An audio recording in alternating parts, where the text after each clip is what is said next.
के साथ हो और आपको बड़ी बरकत दे। अभी हम खुदावंद के जिंदा कलाम में से देखेंगे यूहन्ना की अंजील और उसका 10वां बाब और उसकी पहली आयत से। बड़े गौर से खुदावंद के कलाम को सुनना है। ये आज आपके लिए और मेरे लिए है। मैं तुमसे सच कहता हूं कि जो कोई दरवाजे से भेड़ खाना में दाखिल होता है,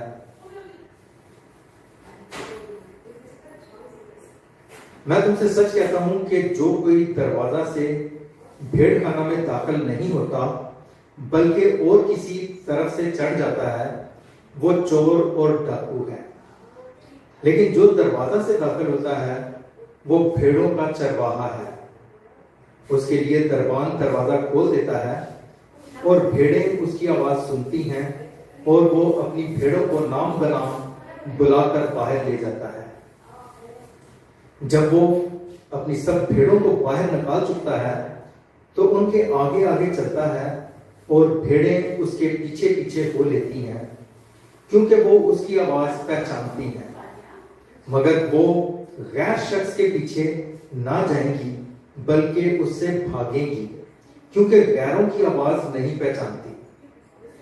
यीशु ने उनसे ये तमसील कही, लेकिन वो ना समझे कि ये क्या बातें हैं जो हमसे कहता है। बस यीशु ने उनसे फिर कर कहा, मैं तुमसे सच कहता हूं कि भेड़ों का दरवाजा मैं हूं। जितने मुझसे पहले आए सब चोर और डाकू हैं, मगर भेड़ों ने उनकी न सुनी। दरवाजा मैं हूं, अगर कोई मुझसे दाखिल हो तो निजात पाएगा और अंदर बाहर आया जाया करेगा और चारा पाएगा।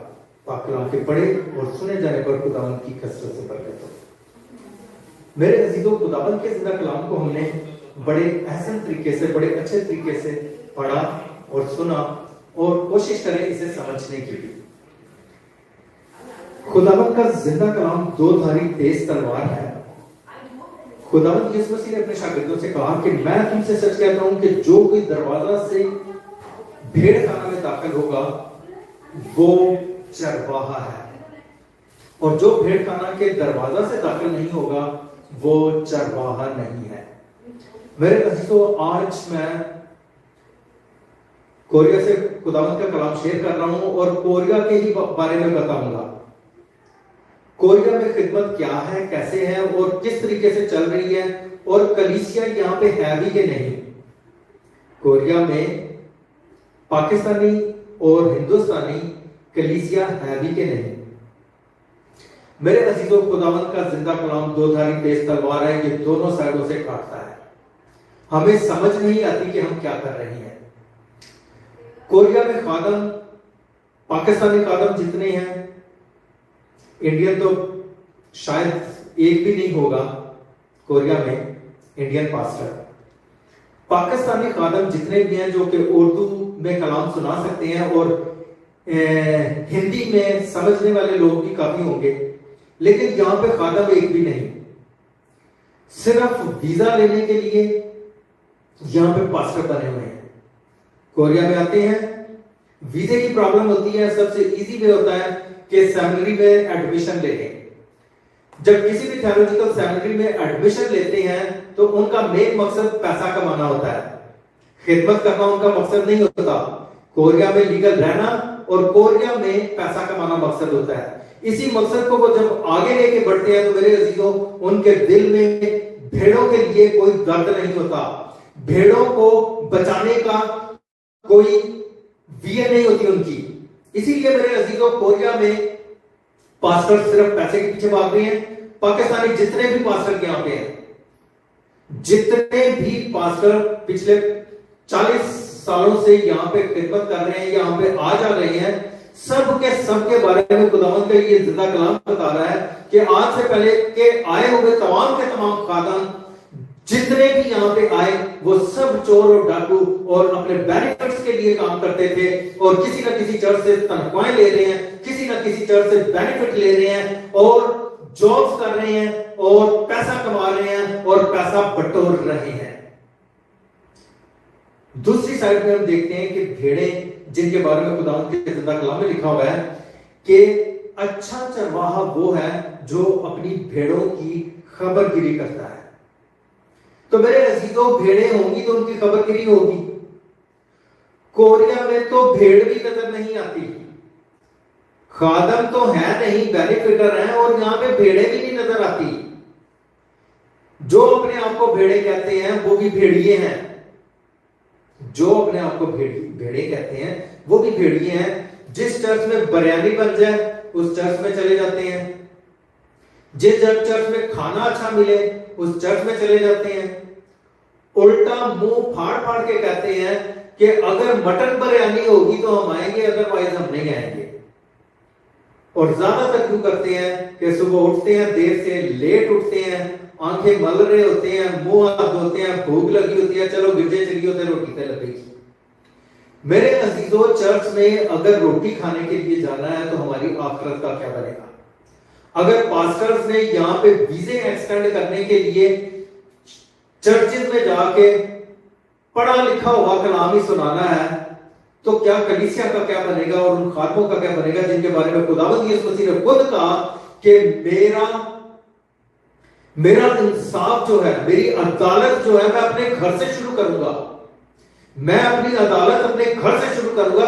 यानी जो मुझे आए खुदावंद कहते हैं, मैं उनको कहूंगा कि मैं तुम्हें जानता नहीं।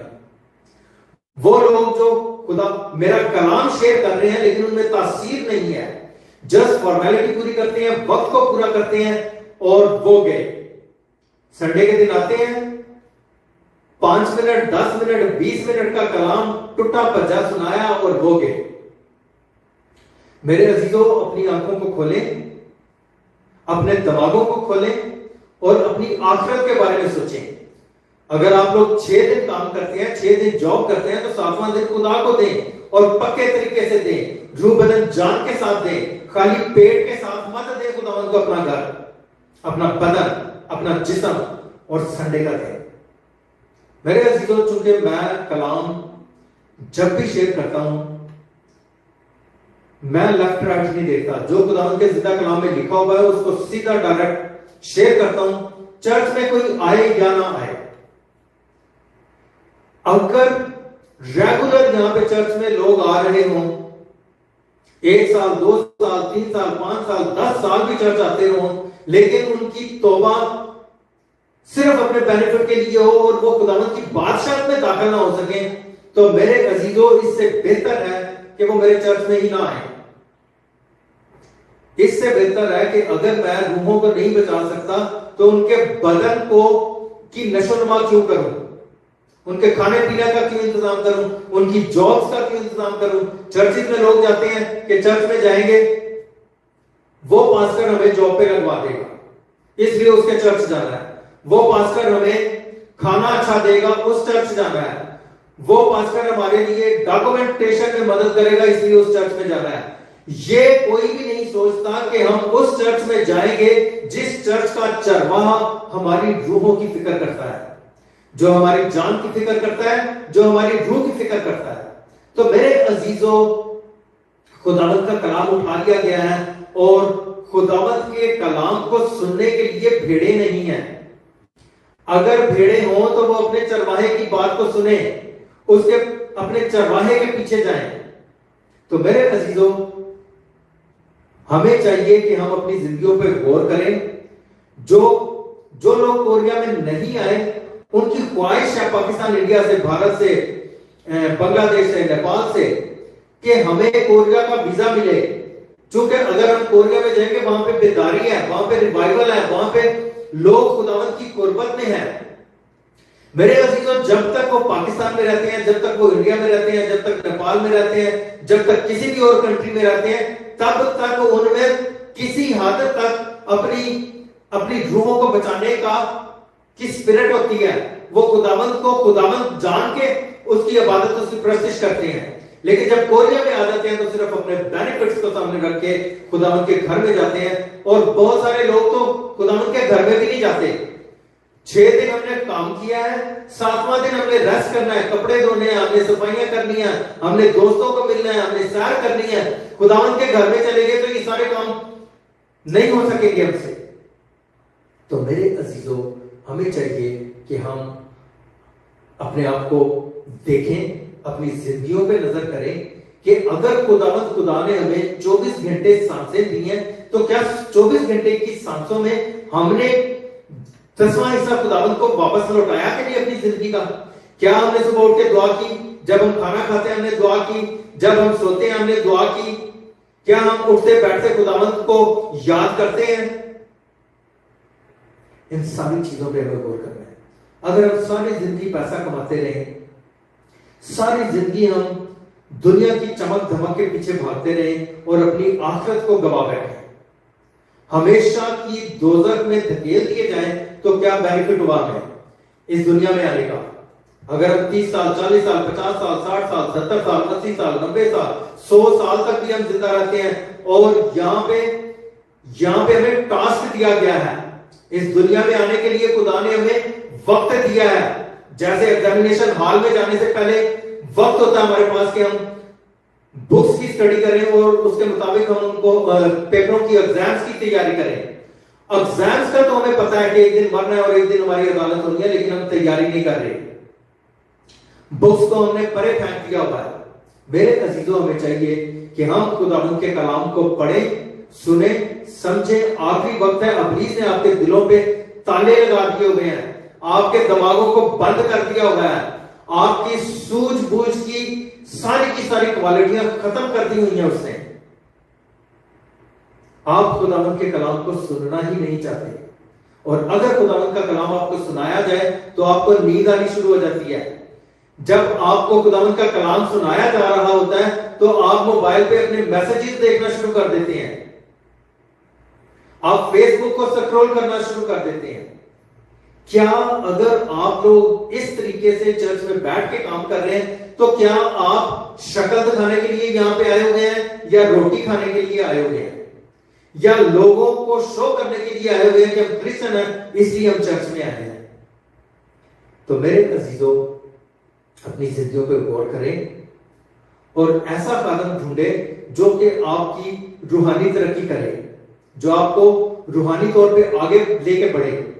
अगर आपकी जिंदगी में रूहानी तरक्की नहीं हो रही, तो जिस किसी भी चर्च में आप जा रहे हैं उस चर्च को छोड़ दें, कोई और चर्च देखें, कोई और कदम देखें। ये देखें कि खुदावंद का अबर किस पे छाया हुआ है, खुदावंद का रूह किस में काम कर रहा है। जिस चर्च में खुदावंद का रूह काम कर रहा है, जिस खादम के जरिए खुदावंद का रूह काम कर रहा है, उस चर्च को ज्वाइन करें, ताकि अगर वो खादम खुदा की बादशाह में दाखिल होगा तो आप भी खुदा उस खादम के वसीला से खुदा की बादशाह में दाखिल हो जाएंगे।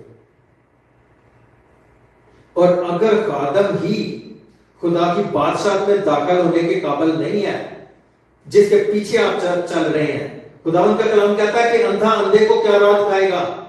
जो खुद सारे काम कर रहा है और आपको बदी और बुराई से मना नहीं कर रहा, जो आपको बदी और बुराई से मना नहीं कर रहा, आप गुनाह करते हैं, ज़नाकारियां करते हैं, आप हर किस्म के भुंडे काम करते हैं, और पास्टर आपको संडे को, पास्टर को पता भी है कि ये नापाकी की हालत में रात को नापाकी में था, सुबह ये आया है, और उसको पुरपट पे चढ़ा देते हैं। तो मेरे अजीजों, ऐसे खादमों का क्या बनेगा जो इब्लीस और इब्लीस के चेलों को पुरपट पे चढ़ाती है, जो खुद ज़नाकारियां करते हैं, हरामकारियां करते हैं और संडे वाले दिन पुरपट पे चढ़े होते हैं।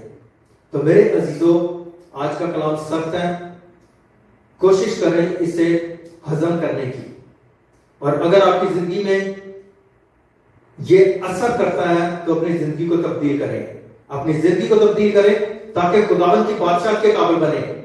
मेरे काबिल नहीं बने, मेरे चर्च के काबिल नहीं बने, बल्कि अपने आप को खुदावंद की बादशाह के काबिल बनाए। खुदावंद यीशु मसीह ने खुदा बाप की खुशखबरी की मनादी की, खुदावंद यीशु मसीह ने खुदा बाप की खुशखबरी की मनादी की। खुदावंद यीशु मसीह के शागिर्दों ने खुदावंद यीशु मसीह की खुशखबरी की मनादी की। मेरे अजीजों, हमें अपनी जिंदगियों को तब्दील करना है। अगर मैं तब्दील हो चुका हूं, अगर मेरी जिंदगी तब्दील हो चुकी है, तो मुझ पे फर्ज है कि ज्यादा से ज्यादा रूहों को बचाऊं, खुदावंद के कलाम को प्रॉपर तरीके से आप लोगों तक पहुंचा सकूं। और आपका काम है कि आप अपने अजीजों कारब तक खुदावंद के कलाम को प्रॉपर तरीके से पहुंचाएं, ताकि ज्यादा से ज्यादा लोगों की जिंदगी तब्दील हो। खुदावंद का रूह जो मुझे गाइड करता रहता है, उसके मुताबिक मुझे महसूस ये हो रहा है जैसा कि खुदा मुझे रोया में या बीएन में या ड्रीम्स में बता रहा है, अगले 7 साल बड़े मुश्किल है कि ये दुनिया, ये जमीन अपने महवर में कायम रह सके। अगले 7 साल बहुत मुश्किल है। पिछले साल खुदा ने मुझे रोया में बताया कि ये 2023 का जो साल है, ये बड़ा सख्त साल है। फाइनेंशियल क्राइसिस आएंगे। फाइनेंस गरीब से लेके अमीर और अमीर से लेके बादशाह तक और बादशाह से लेके हुकूमतों तक और हुकूमतों से लेके पूरी दुनिया तक फाइनेंशियल क्राइसिस होंगे। इब्लीस इसको कंट्रोल कर रहा होगा। पूरी दुनिया में लोग खुदावंद के कलाम से बेजार हो रहे होंगे। चर्च खाली हो जाएंगे। सुनामीज आएंगे, जल्जले आएंगे, बड़े जल्जले आएंगे, छोटे तूफान आएंगे, बड़े तूफान आएंगे। आसमान पे अजीब निशानियां देखेंगे। कभी लाल बादल देखेंगे, कभी काले बादल देखेंगे, और कभी आपको बहुत बड़े चांद की तरह के सितारे नजर आने शुरू हो जाएंगे। मेरे अजीजों, ये सारे के सारे काम खुदावंद के जिंदा कलाम के मुताबिक आखिरत की निशानियां हैं। बहुत सारे एंटी क्राइस्ट आ जाएंगे। बहुत सारे लोग खुदा के खादम का चोगा पहन के आपके सामने आएंगे, ताकि आपको बरगलाएं, आपको प्रॉपर कलाम ही आप तक न पहुंच सके। आपका जो टाइम खुदावत को देने का है, आप उनके चर्चिज में जाएंगे, आप टाइम वेस्ट करेंगे और इब्लीस के चेले बन के इब्लीस की बारगाह में दाखिल होंगे और इब्लीस के साथ हमेशा की दोज़ख की आग में जाएंगे। तो मेरे अजीजों, हमें चाहिए कि हम अपने आप को तब्दील करें, अपनी जिंदगियों को तब्दील करें और सबसे सख्त कलाम को बर्दाश्त करने की कोशिश करें। अच्छे कादम ढूंढे, अच्छे चर्चेस ढूंढे, ताकि खुदावंद का कलाम प्रॉपर तरीके से आपके दिलों में नक्श हो और आपकी जिंदगियां तब्दील हो। लोग कहते हैं कि हम गुनाह करना नहीं चाहते, लेकिन हो जाता है। पालूस रसूल की वो मिसाल दे देते हैं कि पालूस रसूल कहता है कि मेरे पांव में एक कांटा चुभा है, मुझे एक कांटा चुभता है, मैं गलती करना नहीं चाहता, मुझसे हो जाती है। मेरे अजीजों, मैं आज इस आखिरी दौर में ये कह रहा हूं, अगर हम गुनाह नहीं करना चाहते तो इब्लीस की मजाल ही नहीं है कि वो आपकी जिंदगी में किसी भी किस्म का गुनाह आपकी जिंदगी में लेके आ सके। आप अपने बदन के खुद जिम्मेवार हैं। आप अपनी मर्जी से गुनाह करेंगे अगर कभी भी करते हैं। तो मेरे अजीजों, आपको चाहिए कि ज्यादा से ज्यादा वक्त खुदावंद को दें, बाइबल पढ़ने में, बाइबल सुनने में ज्यादा से ज्यादा वक्त लगाएं और दुआ करने में मशगूल रहें। 24 घंटे उठते बैठते चलते फिरते गीत गाते रहें, कुछ वर्सेस बाइबल की रटा लगाएं, वो बोलते रहें, खुदावंद से दुआ करते रहें, खुदावंद से माफी मांगते रहें, अपने गुनाहों का इकरार करते रहें, आइंदा ना गुनाह करने का वादा करते रहें, तौबा करते रहें, ताकि हम जब भी खुदावंद यीशु मसीह की पुकार आती है तो हम खुदावंद की बादशाह में दाखिल होने के काबिल बन सके। हमें खुदावंद आप सबको बड़ी बरकत दे और हिम्मत और कुव्वत दे कि आप खुदावंद की बादशाह में दाखिल होने के काबिल हों और आप अपने चरवाहे की आवाज को सुने। आप खुदावंद यीशु मसीह कहते हैं कि मैं अच्छा चरवाहा हूं, मैं तुम्हारा चरवाहा हूं, मैं तुम्हारा चरवाहा हूं, मेरी आवाज को सुनो। अगर कोई और खिड़की से या दरवाजे से आके चरवाहा बन गया है तो वो चरवाहा नहीं है आपका, वो डाकू है। अभी खुदावंद के जिंदा कलाम में से हमने देखा, वो चोर है, वो आपको चीर फाड़ रहा है, आपको समझ नहीं आ रही। कोशिश करें, अपनी जिंदगियों पर गौर करें और खुदावंद के कलाम को सुने, समझें, सीखें और उसके मुताबिक अपनी जिंदगी को बसर करें। आमीन। खुदावंद आपके साथ हो और आपको बड़ी बरकत दे और एंड पे मैं आपके लिए दुआ करूंगा। Hallelujah, hallelujah, hallelujah. कुदूस कुदूस कुदूस रब्बुल अफ़ाज़, ज़मीन और आसमान के खालिक मालिक, तेरा शुक्र, तेरी तारीफ, तेरी तमजीद करता हूँ, तेरे यीशु नाम को जलाल देता हूँ। तू कुद्दूस है, तू बरकत है, तू खुदा है। कहकर मैं दिमाग को तो रास्ते में गई, अपने हाथ को बढ़ा। जितने खुदा के कलाम को सुन रहे हैं, एक एक को छूने बसा कर प्यूरिफाई कर, तमाम तरीके की कोफ्ते और इसकी तासीरें जदूर के साथ इनके बदन, इनके घर, इनकी जिंदगी से दूर हो जाए। इनके लिए आसमान को खोल के कुव्वत, कुदरत, बरकत, शिफा को नाज़िल कर। इनका उठना बैठना चलना फिरना तेरे यीशु नाम के जलाल के लिए हो। इनके नाम किताबे हयात में ले, ताकि कोई तारीकी की कुव्वत इन्हें छू न सके, इन्हें टच न कर सके।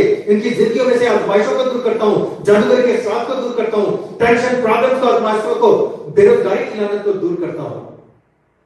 इनके रूबन जान को तेरी हिफाजत में देता हूँ। तेरे मुहाफ़िज़ फरिश्ते इनकी हिफाजत करें, तेरे सुबह फरिश्ते इनके दुश्मनों का मुकाबला करें, उन्हें लोहे की जंजीरों से जकड़े और उनके बल को मुकाम पर बचाए। इनके लिए आसमान को खुला छोड़ दे। जब भी तुझे पुकारें, इनकी हाजतें, इनकी मनाजात तेरी बारगाह में कबूल हो और तेरा यीशु नाम चला पाए।